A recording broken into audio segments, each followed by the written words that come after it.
How do I deal with what I'm feeling? Maybe I just don't.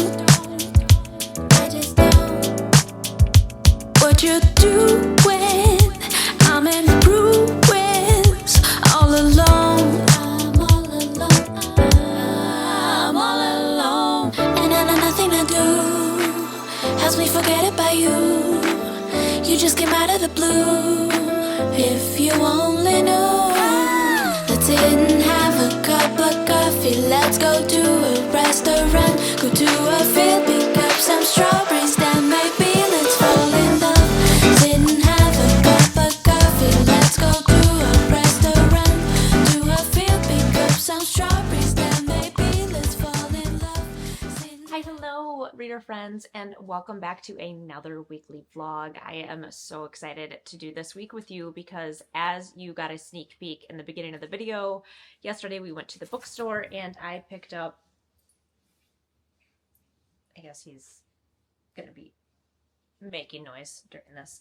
Anyways, yesterday we went to the bookstore and I picked up An Education in Malice by S.T. Gibson. I have been so excited to read this. It's been in multiple videos of mine, me talking about an anticipated read for the year.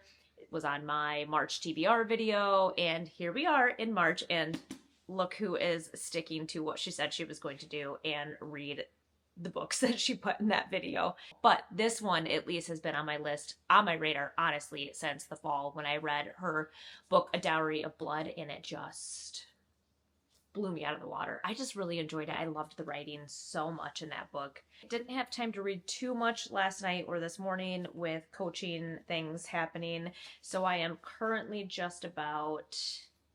I am on page 73, so we are so early on in the book. It's not a very long book, and I think because it is written, it's almost the same way as A Dowry of Blood, where the chapters are very different. So you'll get a chapter that's like a page long, like a paragraph, and then a chapter that's 12 pages long. And there's something about a book like that that makes me read it very quickly, and it's the same amount of pages, so I don't understand how that really works, but it's something probably about my brain and the way I absorb information. But I am very excited to dig into this. And also, like, I don't know if you can see the edges on the pages in this book. So beautiful. A nice, beautiful matte cover, hardcover, and the artwork is stunning itself. I'm only 73 pages in so far. We are going to spend this weekly vlog on this book and then probably weave something else in alongside of it, or finish this book and then start another book. So I'm thinking for this vlog anywhere between, I want to say about 400 pages we will try to accomplish together. But just to recap for those that don't know what this book is about, this is a dark academia slash vampire slash sapphic romance story. So there's a lot going on.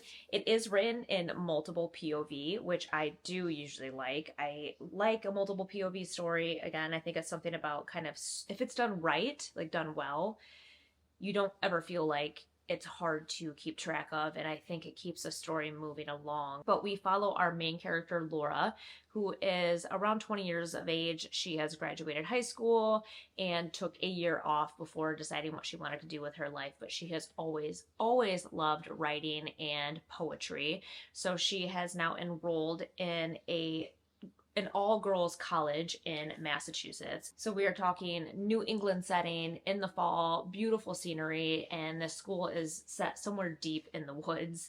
We open the story with Laura getting to the school, so she's a freshman, and at this college they usually have like a senior sister, so an older or upperclassmen who will kind of help with the incoming freshmen and getting them acclimated to their environment. So Laura does go to the school specifically to study writing and poetry, and the poetry professor at this school is like world renowned. Classes are basically like impossible to get into unless you can incredibly impress her with the work that you've already done. So Laura has done that and has gotten into this poetry program, basically. So she right off the bat notices that there's another student in this program named Carmilla, kind of like the star pupil of this poetry professor already, and she can already see that there's going to be some headbutting that happens between her. She's asked a few of the other girls about her, and they're like, yeah, she's basically brilliant and like a total B, if you know what I mean. Laura is attracted to women, and she finds herself immediately attracted to Carmilla the first time she sees her. So she's not only attracted to her physically, she starts to see that Carmilla is very smart and very brilliant the more they spend time together in class. And as time goes on, the professor starts to see that Laura has some very unique traits as well, and she's going to be a star pupil to her also. So she invites Laura to join her super elite study group, which is now just her and Carmilla. So already we see like this triangle thing happening where Carmilla is this upperclassman who's used to being like the center of attention and having all of her divided attention with her poetry professor, who she has kind of developed feelings for herself, it seems. And now Laura comes in and she's having to split her attention between Carmilla and the poetry professor. So Laura is kind of throwing off the dynamic of what she already has going on with her professor. And Laura and Carmilla, the more that they spend time together, their dynamic is very love-hate. So Carmilla already admits, she's like, oh, I just really like being the center of attention, and this Laura girl is really good and really brilliant, and she's already taken it away from me, but she's so good, I kind of like it, but I also hate it at the same time. And Laura is still kind of meek and mild-mannered. She comes from a small city down south, and she's being thrown into this environment of like brilliant women around her, which she's never been in before. So she's still kind of trying to find her bearings, but also really holding her ground against a strong character like Carmilla. So the dynamic already is very interesting. I can't wait to see what happens between the three of them, like where the relationships start to develop, and then also what happens as far as the school setting as well. You guys are going to go along on this journey with me for An Education in Malice, and then we will try to pick something else from the March TBR to maybe start in this vlog as well. Until then, I am going to get some work done, hopefully sit down and get some reading time in this afternoon after everything is wrapped up, and then I will check in with you guys as soon as I have another update. All right, bye.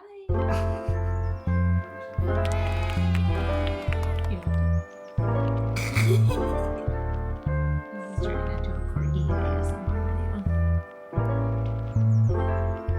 video. Sunshine and rainbows. I've been feeling good, yeah, you know that it's true. Yeah, that'll work.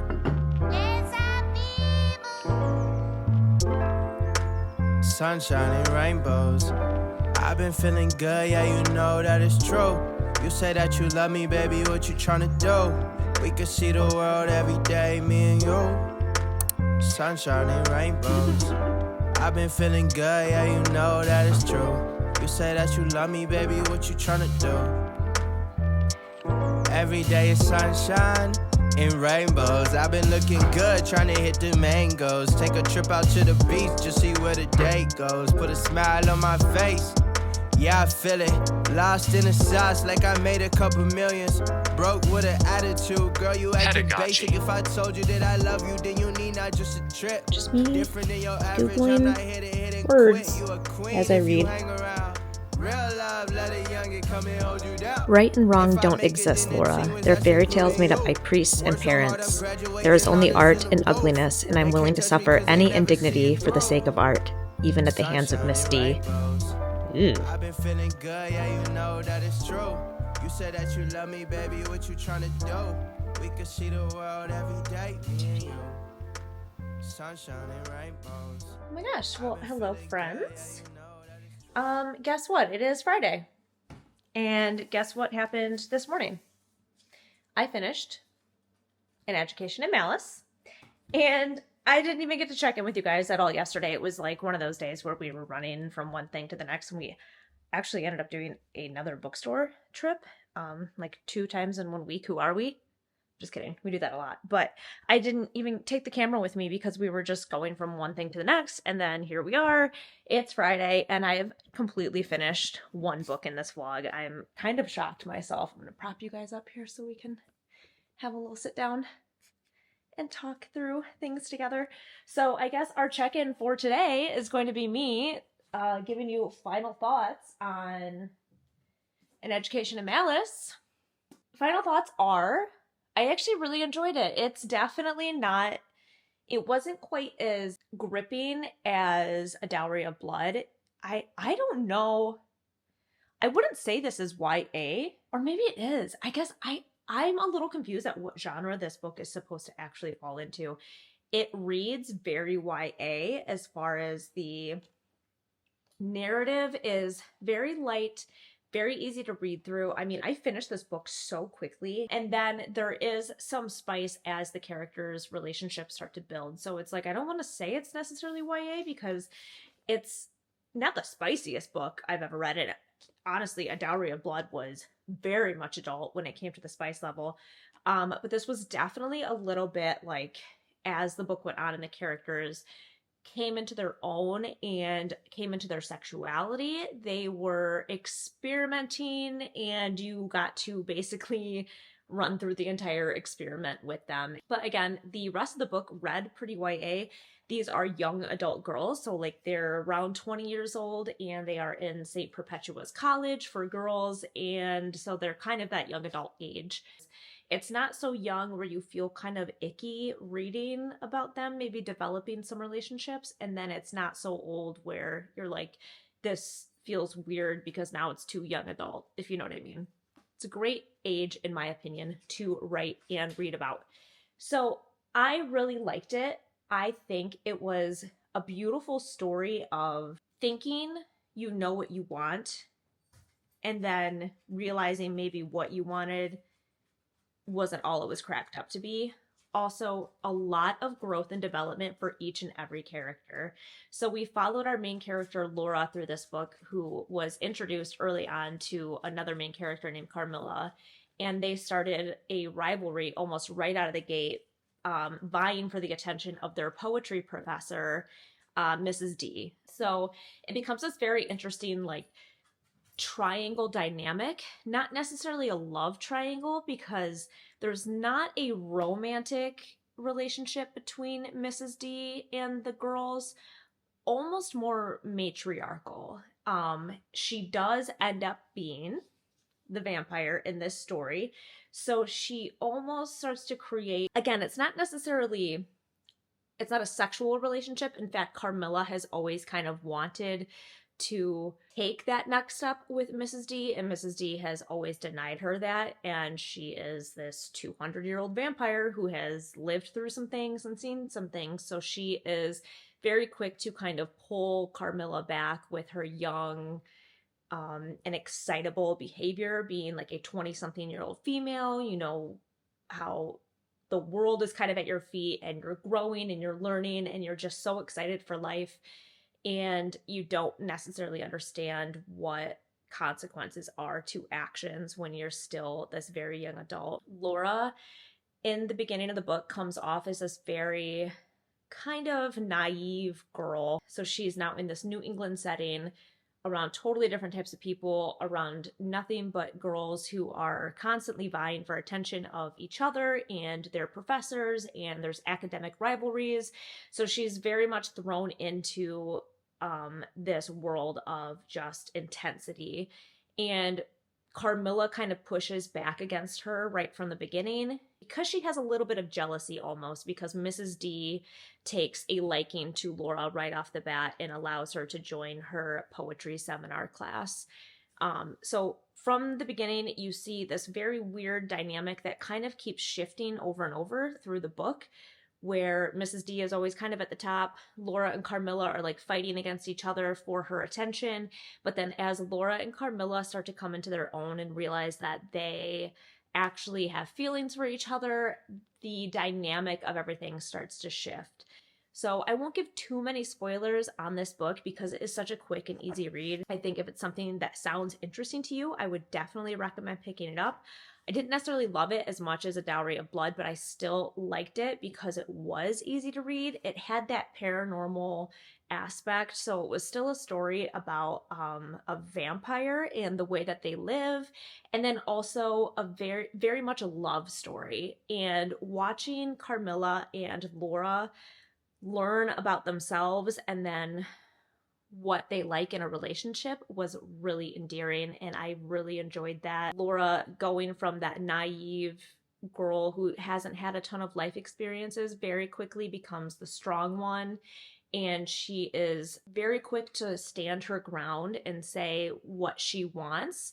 And even though we're kind of talking like 1960s, still very, very early on in like women's lib and women's rights, she never feels ashamed that she is attracted to women. She keeps it quiet because it's not necessarily spoken out loud quite yet in these times, but she never feels like it's wrong, and she says that. And I think that was a really like charming part of her personality. She's like, well, you just don't really talk about it because that's just not what you do in like 1965, but also it's not a sin. Like, it's not a sin to just be who you are. And then Carmilla was really fun as well because you do see the dynamic shift so much. So in the beginning of the book, Carmilla is like very much like center of attention. She likes being the center of attention. She doesn't like to share the spotlight with anybody. She comes off as kind of like narcissistic, and if anybody gets praise over her, she's kind of a brat about it. But then as she starts to develop feelings for someone like Laura, she softens and she becomes almost like, I don't want to say, she's not a follower, but she just very much allows Laura to come to the forefront and be kind of like the in-charge person in their relationship.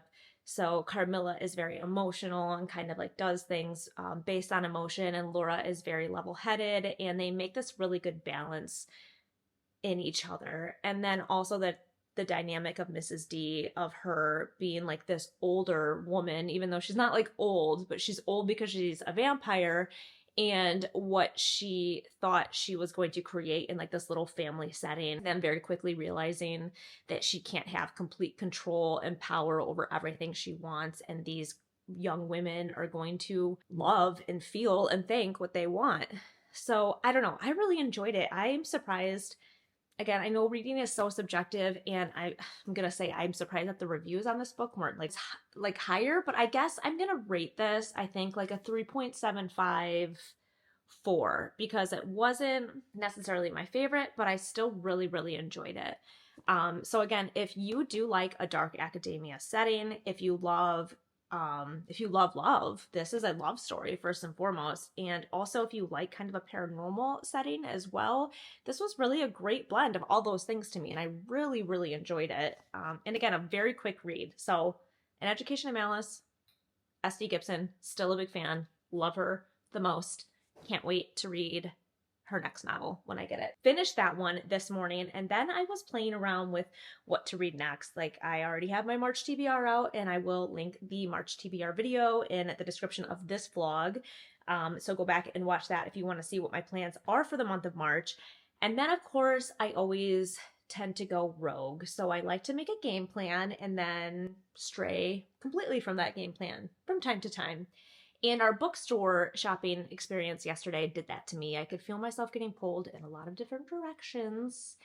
And I have it in my head that I really want to start like an in-depth series. I know we're already in March, but I kind of like finding a series that I haven't read yet, like an extensive series, and being able to take the year to really dive into it and take my time on getting through a series. So I have a few thoughts in mind, and I was thinking Robin Hobb, but then I was also being really pulled into the Cassandra Clare territory. I haven't read any of her books, and I've been doing research on where to start and which order to read them in, and they didn't have the book that I wanted to start with. I would have grabbed it yesterday. In fact, I downloaded a sample on my Kindle this morning because I was like, maybe we just go this route.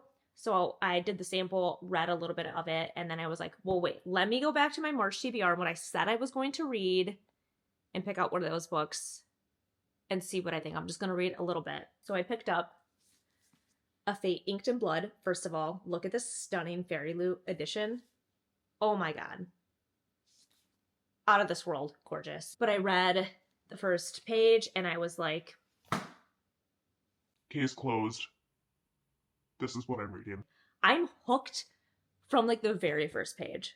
So I've only read one chapter today. So we are going to be reading this book together for the rest of this vlog. And I'm really excited for it. I've talked about this in a couple of different videos already. And again, specifically in my March TBR, but just a quick recap. This is a Nordic story about a young woman who is married to like this awful king that she on a daily basis wishes was dead. Like, she is contemplating doing it herself. And even just in the first chapter, the times that he has spoken, you are like, oh my God, he is disgusting. I also want him dead. So our main character, Freya, who is married to this king, seems to maybe find herself in a sticky situation. So in the very first chapter, she comes across this warrior looking guy who is like bathing in the lake, and he's of course super tall and super handsome and tan and covered in tattoos, and she's like, oh my gosh, I think he's really cute. I'm a married woman. I hate my husband. I'm a married woman. Don't have bad thoughts. Move on. They have this run-in with each other where the banter already is like super funny and like kind of just flirty and drawing you in. And it's very clear that something is going to happen with whoever this warrior is, and she is going to get herself in that sticky situation surrounding him and her husband and what she is meant to do in this world. And I am so excited for it. I don't think I've ever read a Nordic story myth again, I keep saying I think it's a retelling. It's not, as far as I know, but it gives those vibes, you know. Like, I compared this to Morgan Is My Name in one of my videos because that's what it's giving me. So it's giving me this woman who is married to someone icky who she doesn't like because of, you know, her station in life, but she is so much more than just some king's wife. Like, she is going to be a very, very prominent female character, and I'm so excited to see where this goes. So I am only on page 11 right now, which is the start of chapter 2. For the rest of this vlog, we will be chipping away at this book together, and I am so excited to share that journey with you guys. This has been another very long, chatty check-in, but wanted to let you know my final thoughts on An Education in Malice and what else we are going to be covering in this vlog together. I'm so excited for this one. I loved An Education in Malice. March so far is a good month. I'm digging the choices that I've made. And also, going back to Cassandra Clare, have you guys read her books? What are your thoughts on, like, I haven't read Swordcatcher either because I kept getting like mixed reviews on that, but I think it's because she's such a prominent YA fantasy author. I'm sure if you are like an old school fan and you've been very sucked into her stories or her books, maybe something like Swordcatcher didn't quite land like you wanted it to. So I guess I could read Swordcatcher and not have any skin in the game because I haven't read any of the like Shadow Hunters books. But I want to. I think I really want to maybe commit my year to this series. So if you've read this series, let me know. What are your thoughts? Where did you start? What's your suggestion for starting this series?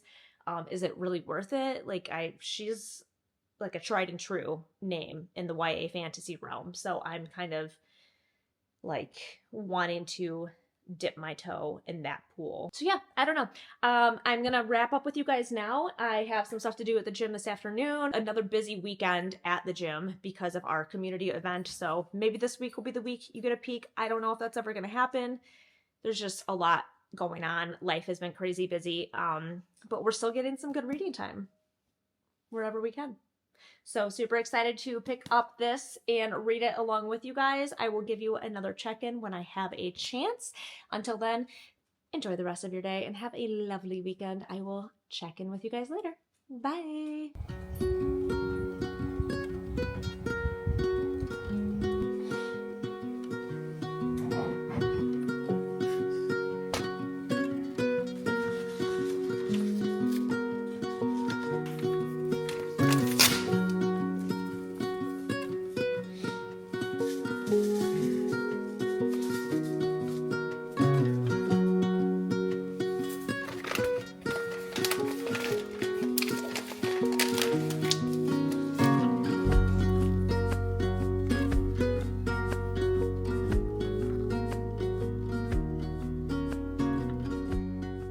Friends, finally getting to check in with you after this crazy busy weekend. It was even crazier this weekend than last weekend, so I have not even checked in with you guys since Friday.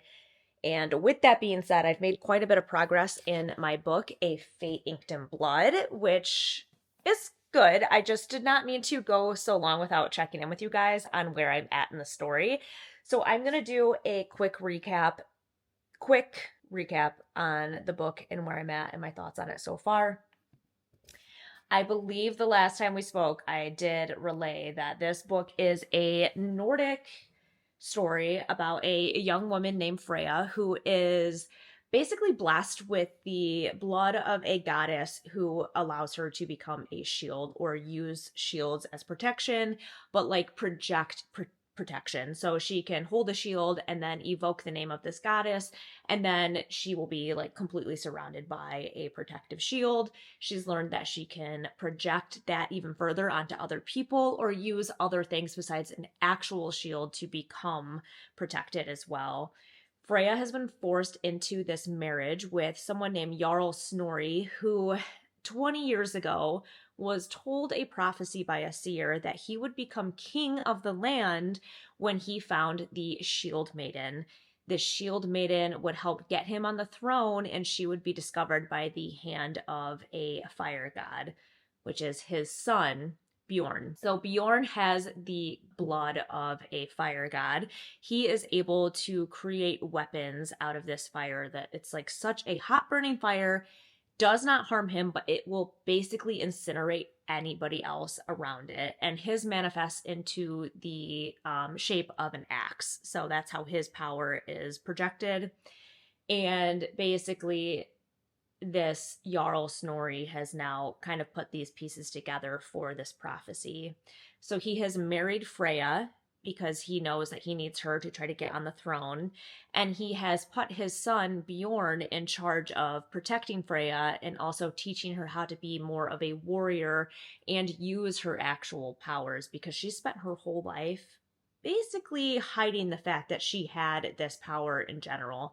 So now that Freya and Jarl Snorri are married, they make this trek to this gathering that happens every 9 years, where all of the Jarls in the land come to try and please the gods. So it's basically a giant party where people come to make sacrifices and bow down to the gods and let the gods know that they still worship them. The idea is that they are going to go here and show the gods that they have Freya in hand and the prophecy is going to start to take place.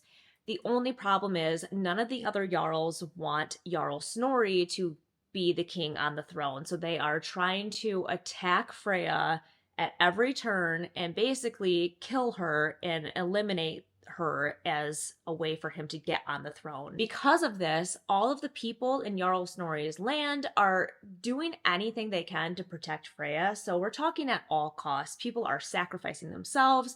They're pretending to be her and being murdered in her place. And she just has this immense sense of guilt at all times because she didn't want anything to do with this. She didn't know this prophecy about her existed. She's a very good-hearted person and she's always putting herself second so that she can take care of those around her. And she does not like seeing anybody receive harm or come to harm because of her. So she has this huge conflict with this in general, and she doesn't want to see people have to suffer at her cost. She's also battling with the fact that she's really just used as a pawn for this family. So they are completely platonic in their marriage. It is only a marriage of convenience to try to get him on the throne. And because of that, Jarl Snorri and his wife, because he already had a wife that he actually loves and cares for, basically talk about Freya like she's just a thing. Like they'll have straight up conversations about her, like she's not even there, about what they need to do with her, about what she's going to have to do. And she's really treated kind of poorly. She's treated so poorly, in fact, by Jarl Snorri's wife, Ylva, and they have like this very tense relationship, the two of them. So they're kind of butting heads. Ylva is very hard on her and trying to keep her in line at all times. And Freya is really just trying to live her life and not cause harm by just existing in the world. So there's a lot of really interesting dynamics. You have Jarl Snorri, who is really just trying to get himself on the throne. You have his wife, who seems very combative and almost like she could have something else at play, because she doesn't necessarily seem like she's on board with everything, or that she could potentially have some like diabolical plan that maybe we don't know about yet. I know there's something about her that you just like don't get good vibes from. And then you have Freya and Bjorn. So they are forced proximity, pushed together. Bjorn doesn't want anything to do with this whole prophecy either, but now that he is under his father's thumb, he kind of has no other choice than to just basically do what his father says. So along the way, Bjorn and Freya are kind of building this relationship. It's very, there's a lot of witty banter, there's some sexual tension building between them, but it's not just that. Bjorn sees Freya as a real person, and he is the only one around her that still kind of treats her like she's just a human being. So yes, she has goddess blood in her and she's part of this prophecy, but he wants her to realize that none of this was of her choosing. The guilt that she carries is totally understandable, and he completely tries to stand up for her at any turn whenever he can, even though it causes friction between his father and his father's wife, Ylva. So there's a really interesting dynamic between all of them. It's kind of like this funny family dynamic, but also you can see that Freya and Bjorn are kind of building this relationship that isn't necessarily acceptable because she's married to his father. Even though everything is completely platonic, there is no like touching or intimacy between Freya and Jarl Snorri at all. It's very action-packed, and I was not really expecting that. I don't hate it, but I will say it seems like almost every other chapter, there's some sort of like fight scene or sacrifice or battle scene. So it is kind of heavy on the warrior side of things, which again, I don't necessarily hate. I just notice it a lot. Like it's a very prominent part of the story. So keep that in mind if this is a book that you were thinking about reading. If you don't love action-packed stuff, if you don't love fight scenes and battles and swords and people being like basically beheaded with like firepower and stuff like that, might not be the story for you. I like the setting of the book, and I like the Nordic aspect of it as far as the gods and goddesses and the stories and the prophecies. And I don't know, I really do enjoy it. Again, it's kind of action heavy for my taste. I wouldn't seek out a book like that, but it doesn't necessarily bother me that it's part of the book. Anyways, I finished reading this morning. I am on page 241, so I'm on chapter 22. I'm just over, about maybe 60% of the way through. And I am very curious to see how it goes. Again, I love the writing too. This is very adult, and I didn't realize that I was missing that. When you go back to an adult fantasy, you realize, oh yeah, that's why I like these so much, because the language is different, the way they speak to each other is different. They have those very adult thoughts and feelings. Their emotions are just different in general and how they handle them. And I just really like the writing style of this book. It's very, very easy to read. It's a true story to get lost in my opinion. We are at 241 pages of this book already. We read probably about 200 pages of the previous book to start the vlog, so we are at 400 pages already. I think we're gonna go about 100 more pages in this book or finish it together and see where that takes us as far as the vlog. Can't wait to see where it goes. I am going to sit down this afternoon if it's quiet and do a little more reading, and then I promise to check in with you guys more. So let's not wait 2 days to talk to each other again. My bad. So I'll read this afternoon and I will check in with you guys later. All right, bye. Hey friends, good morning. Wanted to do a quick check-in before the day got away from me, because it will, I'm sure, by this afternoon, since I have a bunch of running around and errands to do. So I thought we would do like a little pour over coffee check-in with each other this morning. So I wanted to give you an update on where I'm at with A Fate Inked in Blood. I got to sit down and read a little bit this morning after I got home from coaching, and I think I finished on page like 318. So I'm just about 100 pages left in the book. Again, the fighting situation is definitely new for me. It's not something that I would seek out in a book very frequently. It doesn't necessarily bother me, but it just is a very big aspect of the book.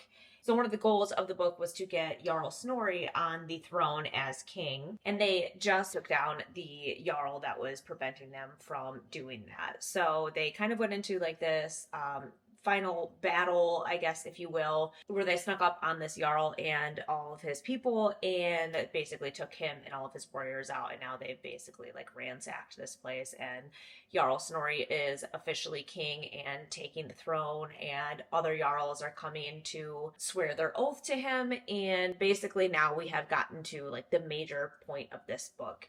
So along with this happening, Freya was finally thrown into battle and had to learn exactly how to implicate all of the things that she's learned about her powers and using herself as a shield and shielding those around her. So of course with battle comes great loss, and she feels really guilty and devastated at the loss of lives that happened because she was part of this battle, and she's never really been thrown into battle like that before. She's still really struggling with the guilt over what she has caused and how all of these people have basically just thrown their lives away to make sure that she could get to this point in time. We have also watched her get much closer to Bjorn, which is kind of nice because, again, he has been this character the whole time who has seen Freya for more than just a shield, like someone with powers. He sees her as a human, and he's constantly butting heads with his own father, trying to bring it to his attention. He's like, why are you putting her at such great risk? And he's like, she's fine. She's basically guarded by the gods, and they love her, and she'll be totally fine. So he is really just like this person that has kind of very genuinely taken an interest in her well-being, and she has slowly started to develop these feelings for him. So it was a little bit of a slow burn, and that forced proximity situation, which I really like. So they've been kind of put together this whole time, and they have butted heads in the beginning, but now you've watched their relationship grow into something different. And I think it is a really beautiful story of some personal internal struggles when it comes to us as humans. So Freya is a very good person. She often feels guilty about the situations that other people are put in because of her. So she's constantly battling that. And Bjorn, even though he's like this really hardened warrior and has lived a very rough life himself, he will take it upon himself to voice his opinion on caring for someone like Freya, who he didn't even know in the beginning. But more so now that they've kind of developed this relationship. So I really still like the book. I don't think it's overly long. However, I think some of the battles have just been filler and things, and it's making this book feel longer than it actually is. It's just about 400 pages, so it's not a massive book. But besides all of the battle scenes, I feel like the characters have really come forward in the book, and this is a little bit mixed with like that plot and the character development, which is really kind of refreshing. I find that books lean more towards one over the other usually, and this is giving me a little bit of both. So I still really like the storyline. I like how this is surrounding gods, about how certain people only have the power of gods, that they're able to evoke the powers of these gods because of what they have. And then I also do like watching someone like Freya, who has been kind of pushed and thrown around into all these situations, learn how to handle and deal with her emotions and basically become a very strong female character out of all of this. And also this author, like, her writing is very beautiful. It's really good. It is a solid adult fantasy novel, which I mentioned the last time we checked in. I didn't realize I was kind of missing. I'm very curious to see what happens. I want to see how Freya kind of ends this book as the character she is becoming. I am also curious to see, because they talk so much about when you are the child of a god, you are unfated, basically. So you do not have a fate that is written in the stars for you. It is up to you to choose your own fate. And I love the idea of that. But she is starting to realize, now that she's been thrown into the battle and she's seen things like firsthand and the loss of life and the people suffering, that if she gets to write her own fate, I think we're going to see her make some really cool decisions or some really hard decisions. And kind of excited to see what that is. But I will check in with you guys frequently from here on out. That way we can kind of keep in touch about what is happening in the book and where I'm at.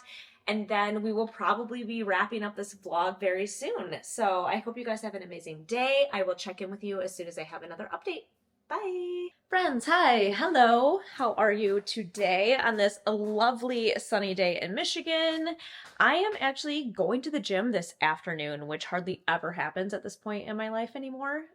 Today was just kind of crazy with work and filming, and then I've been editing, and my friend was like, hey, I couldn't make it to the gym this morning. Do you want to go with me this afternoon? And I was like, you know what?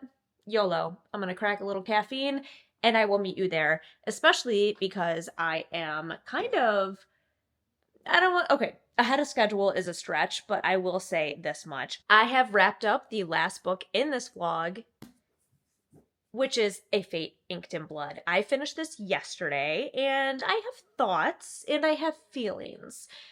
Let's talk about those thoughts and those feelings. How did I feel about it in general? I actually really liked it. I thought it was a refreshing story. Again, I keep talking about the setting of the book, but it's part of the, to me, it's one of the best parts of the whole book. I just loved the Nordic scenery. I liked the amount that gods and goddesses played into the whole story in general. So I love a fantasy series about magic, but it felt a little different because the magic relied on so many gods and goddesses. Like, if you didn't have a drop of god blood or goddess blood, you just didn't have magic. And I liked that. I'm gonna prop you guys up so I can just relax a little bit. I also liked that the blood of whatever god that you had was the magic that you had. So there could be more than one person with a specific type of goddess blood, or, what have you. I will say that the story ended, okay, I don't want to say differently than I thought, because I feel like you could kind of start to see some things building as the end of the book came on. I got to about the 80% mark, and it did feel like it was maybe dragging just a little bit. Again, I feel like that's me sometimes. I'm just ready for a story to kind of get to the point, and I don't mean to be that way, but sometimes you're just like, okay, let me see what happens here. So it felt like it dragged just a little bit, but you kind of needed it because it was laying the groundwork for how the book was actually going to end. There's no way, and I think I knew this ahead of time, but that this is probably going to be a series, but there's no way it's not going to be with how the book ended. So I didn't mind how it ended. I'm just a little bummed that now I'm going to have to wait for the next one. But I did really enjoy it. I thought that Freya was a very interesting character. I liked that she was strong, but also very conscious of the people around her. Sometimes you get a main character, I think that's one or the other. They seem a little selfish, or they seem a little bit too much like they will literally not do anything for themselves at all, only for other people around them. And she was a pretty good balance of both. A little bit more towards she wanted to do things to protect the ones that she loved. But she was also very conscious, again, about the position that she was basically forced into because of this prophecy, and she never ever wanted to see people put in harm's way because of her, and that was a constant battle that she fought throughout the whole book. And then also kind of coming into her own power and what that evoked in her, and she had a lot of anger in her that she didn't even realize. So that kind of started to become an issue as well. Her relationship with Bjorn was, in my opinion, great. I love this whole forced proximity trope. That's one of my favorite things to read about. And then also the whole family dynamic too. So she's technically married to his father, but she's developing feelings for him. His father actually has a wife that he loves and cares for, and she's a big part of the story. And then all of the other characters that come into play, and then, them getting to this whole point of the plot, which was to get this Jarl Snorri on the throne as king. I don't know, I think I really enjoyed it. I liked the reading more of a, like it gave a mythology vibe versus just a fantasy vibe.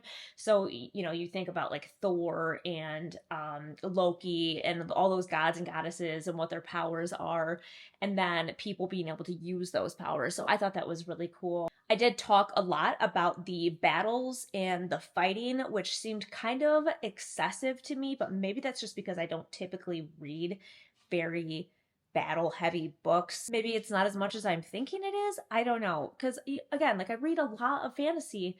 I love fantasy, but I'm reading a lot of romantasy as well. So like, and even in like the Sarah J Maas books, you don't, like Throne of Glass, you don't get a ton of fighting all the time. There's just a lot of building in between things until you're getting to like your one final epic battle or like some little things here and there. And this kind of felt like there was something always happening, like people always fighting and like fighting, like cutting each other down with swords and stuff like that. So that was like a kind of a new thing for me, but I didn't hate it. It was just very prominent. So I guess if you really like more high fantasy and a ton of romance isn't always your favorite thing, this could be a great book for you. I'm very happy that I got this in my subscription box. I don't know if I would have picked it up myself. I loved the idea of it, but because it was more mythology driven than just fantasy driven, I don't know if I would have picked it up for a while. So I'm glad that I got this in my Fairy Loot box. And it is just a stunning edition. I like can't even get over it. I think I showed a little bit, but like look at this. Look at these end pages. Oh God, just beautiful. But with that being said, we have read 2 books in this whole vlog. 2 total books. Who am I? I am a new woman in the month of March. Maybe it's the spring air.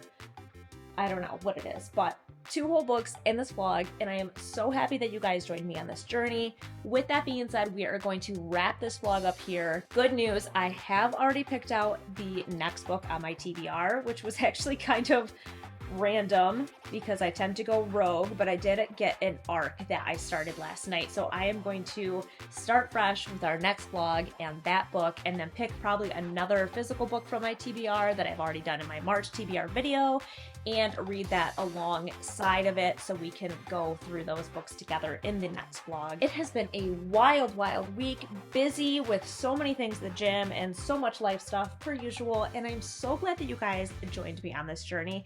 If you liked this vlog, go ahead and hit that like button. It always helps a girl out. And if you want to make sure you don't miss any other upcoming vlogs or to see any of my other monthly videos, go ahead and hit that subscribe button too. As always, it has been an absolute blast, and I can't wait to see you guys in the next one.